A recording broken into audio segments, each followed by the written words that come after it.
สวัสดีค่ะนี่กันละเกียรติมาเขาหลังเนาะมาต่ำมาพุ่งสุกินด้วยค่ะพี่น้องเอาเลยเนี่ยนับเรียกเขากันเคยบ้านเอาบักพริกลงแล้วก็อัน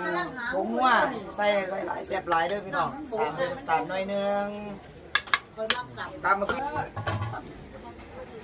จัก2 หน่วยกับพ่อผักหน้าวนี่ก็จัก2 หน่วยโอ้ถ่าเลี้ยงสับลาบอยู่ค่ะพี่น้องถ่าก้อนหนาก้อนเดี๋ยวเด้อ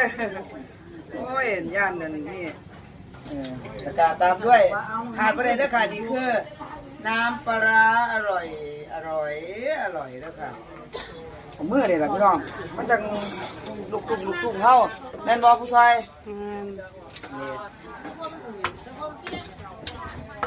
ชื่อว่าบัดนี้พี่น้องว่าโอ้เห็นไหนเบิ่งเด้อเบิ่งกาลเกตเบิ่งฝีมือกาลเกตเด้อตำบักหุ่งเด้อพี่น้องออกมาแล้วเบิ่งเสียบเบิ่งขาวเบิ่งรถพี่น้องกูน่ะเอากูน่ะเป็นตาแซ่บบ่เอาไว้ซิมหน่อยซิมสักก่อน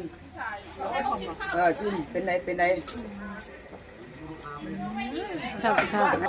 คือบอกเนาะ